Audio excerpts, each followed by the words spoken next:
एक बिगनर ऐसे ही ट्रेनिंग के अंदर भी देखा था। और जैसे ही मैंने उनका वो स्टेटस देखा ना, मेरे को बड़ी मजा आया। वो स्टेटस पता उनका क्या था, वो अपनी जुबानी बताएंगे। तो दिग्विजय जी, आप मुझे सुन पा रहे हैं? अपना माइक कैमरा ऑन कर सकते हैं? इन्होंने भी थोड़ा टाइम पहले आपकी तरह मेरा लेवल अप सेशन अटेंड किया था, राइट? और इन्होंने उसके बाद मेहनत की, उसके बाद इन्होंने एफर्ट किए। तो थोड़ी सी अपनी स्टोरी बताएंगे, और उसके बाद हो सके तो आपको अपना इस मंथ का पे आउट दिखाएंगे, और ये बताएंगे इन्होंने कौन सा ट्रैक चूज किया और कितनी मुश्किल हुई थी इनको भी। सो हाँ जी दिग्विजय जी, आप मुझे हाँ जी, good evening sir. Good evening जी, good evening. Good evening everyone. हाँ जी सर। तो सब आपकी थोड़ी स्टोरी जानना चाहते हैं। आप बताओ, आप कैसे बिजनेस में आए, कैसे आपने सेशन अटेंड किया, कैसे आपने डिसीजन लिया, और आज आपके लिए इतना बड़ा दिन क्यों है भाई? सर सबको मैं अपने बारे में बेसिकली बता देता हूँ। वैसे मैं हरियाणा से बिलोंग करता हूँ, हरियाणा यमुनानगर, छोटा सा शहर है एक। और वहाँ पे अगर मैं जॉब भी करता तो मेरी सैलरी 7,000, 8,000, 9,000, मैक्सिमम 10,000 होती। इससे ज्यादा मेरे को सैलरी मिलने वाली नहीं थी कहीं पे भी। ठीक है। तो एक होता है ना, हर हर पर्सन ये सोचता है कि कुछ ना कुछ लाइफ में करना है। मेरा कुछ ऐसा गोल था ही नहीं। मेरे को था कि कुछ कुछ पता ही नहीं था कि करना क्या है। जैसे होता है ना, हम बाइक होती है, मेरे पास स्प्लेंडर थी। मैं सारा दिन गेड़ी मारनी। ठीक है, कॉलेज था। कॉलेज लास्ट सेमेस्टर में जाके मैंने कॉलेज ड्रॉप आउट कर दिया था।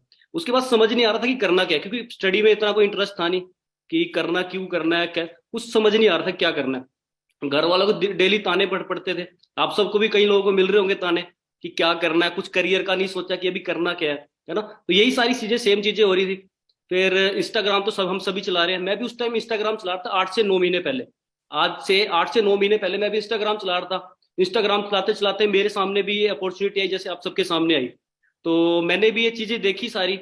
और पहले मैंने भी आप लोगों की तरह डे 1 अटेंड किया, डे 2 अटेंड किया। उसके बाद 2 2 CC प्लान जो सर ने बताया आप सबको, वो भी अटेंड किया मैंने। मेरे को चीजें समझ तो आई, लेकिन इतना मैं सीरियस नहीं हुआ। एक्चुअल में आप लोगों को सच में बताऊं, इतना सीरियस नहीं हुआ। मेरे को लगा कि चल ठीक है, ऐसी होती है सारी चीजें। बट जब मैंने ये लेवल अप सेशन अटेंड किया, आखिरी में जो मैंने लेवल अप सेशन अटेंड किया, जो आप लोग अटेंड कर चुके हो अभी, और अभी सर आगे बताएंगे, जब मैंने वो अटेंड किया तो मेरे को मेरा माइंड ओपन हुआ कि यार मैं कहाँ अपना टाइम वेस्ट कर रहा हूँ, कहाँ मैं दोस्तों के साथ सारा सारा दिन घूम रहा हूँ, कहाँ मैं चीजें, ये सारी चीजें कर रहा हूँ। फिर मैंने इस बिजनेस को स्टार्ट किया। और लेवल अप सेशन अटेंड करने के बाद फास्ट ट्रैक, जैसे सर ने बताया, फास्ट ट्रैक होता है, मीडियम ट्रैक होता है, स्लो ट्रैक होता है। तो मैंने फास्ट ट्रैक को चूज किया। फास्ट ट्रैक को चूज करने के बाद सर की मेंटरशिप मिली। डेली हमारी ट्रेनिंग हो रही थी, डेली मैं ट्रेनिंग अटेंड कर रहा था। सर ने मेरे को ट्रेनिंग पहले दिन बताया था कि आप ट्रेनिंग अटेंड करो। तो मैंने ट्रेनिंग, एक भी ट्रेनिंग मैंने मिस नहीं करी, सारी ट्रेनिंग मैं अटेंड कर रहा था। सीख रहा था चीजें, जैसी जैसी चीजें मेरे को बताई जा रही थी वो चीजें मैंने की। और महीने में, किसी महीने में 20,000, किसी में 25,000, मतलब अर्निंग हो रही थी अच्छी। 20,000, 25,000, मेरा टारगेट मैक्सिमम टू मैक्सिमम 50,000 था कि मैं 50,000 तक कमा लूंगा तो मैं सक्सेसफुल। ये मेरा मानना था एक्चुअली, कि 50,000 मैंने मैंने कमा लिया तो मैं बहुत सक्सेसफुल हूँ। और मैं 4 लोगों को बता सकता हूँ कि यार मैं, मेरे पास इतना पैसा आता है। होता है ना हमारे यहाँ, अगर 20-25,000 भी कोई कमाने लग जाए तो हमें लगता है कि बहुत ज्यादा हो गया। तो मेरा 50,000 का टारगेट था कि कम से कम उनसे ऊपर तो रहूंगा। ठीक है, तो ये टारगेट था। और मेहनत करते गए करते गए करते गए, जो चीजें सीख रहे थे वो अप्लाई करते गए। बड़ा सिंपल था। 8 महीने लगे। और कल मेरे को एक मेल आई। ठीक है, मेरे को बिलीव नहीं था, सर ने मेरे को पहले बताया था कि ऐसे ऐसे हो सकता है, इतना पे आउट आता है। मेरे को बिलीव नहीं था एक्चुअली, मेरे को था कि 50,000 भी आ गया बहुत है। लेकिन कल जब मेल आई ना, तो मेरे को समझ नहीं आया कि ये सही है गलत है। मैं सारी चीजें देखता रहा पहले। मैं आपको दिखाता हूँ एक चीज। ये फॉरएवर लिविंग की तरफ से हमें मेल आती है, 8-9 तारीख को मेल आती है। सर नजर आ रहा है? थोड़ा सा ना ब्राइटनेस कम कर लो, फिर नजर आएगा। ठीक है, ठीक सर।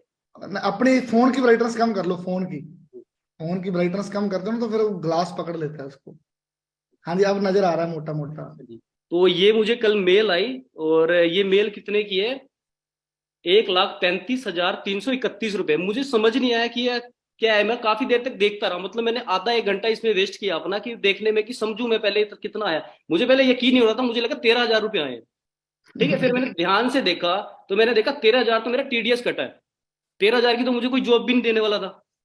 मुझे ये था कि 13,000 की तो मुझे जॉब भी नहीं मिलेगी मेरे शहर के अंदर। और यहाँ पे इतने का मेरा सिर्फ टीडीएस कटा है। अभी अभी दिख रहा होगा मेरा, सबको, अभी हाँ दिख जी, रहा होगा। हाँ जी, हाँ जी। इतने का सिर्फ मेरा टीडीएस कटा है। और मेरे को समझ नहीं आ रही थी चीजें। तो बस काफी देर लगी मेरे को खुद को हजम करने में कि हाँ, मेरा भी इतना एक लाख 1,21,798 रुपए अकाउंट में है, और 13,500 तो अपने टीडीएस दिया है गवर्नमेंट को। हाँ जी सर। तो कैसी फीलिंग आई फिर आपको ये पे आउट रिसीव करके? बहुत बढ़िया सर, पहले तो यकीन ही नहीं हुआ मुझे बिल्कुल भी, बट अभी यकीन होने लग गया कि इस बिजनेस से हम कुछ भी अचीव कर सकते हैं। और बड़ा सिंपल है, बस ट्रेनिंग के साथ कनेक्ट रहना है। और इतनी कोई बड़ी अमाउंट मुझे लगी नहीं, क्योंकि मैं जिस टाइम वेला घूम रहा था, फालतू में इधर उधर घूम रहा था, उस टाइम भी बाइक जो थी मेरे पास वो भी कम से कम 50-60 हजार की तो थी। तो मेरे को था कि उसमें मेरा पैसा लग ही रहा है, मैं पेट्रोल डलवा रहा हूँ, ये चीजें करवा रहा हूँ, लेकिन इस बिजनेस में लगा कितना, मेरा 30-35 हजार में मेरा बिजनेस स्टार्ट हो गया। और उसके बाद मेरा जो आज का पे आउट है वो 8 के 8 मंथ से अगर मैं डिवाइड करूं भी अगर, तो वो बहुत बैठता है। और पर मंथ में 20-25 हजार तो हर मंथ की कमाई रहा था। तो काफी अच्छी फीलिंग है सर।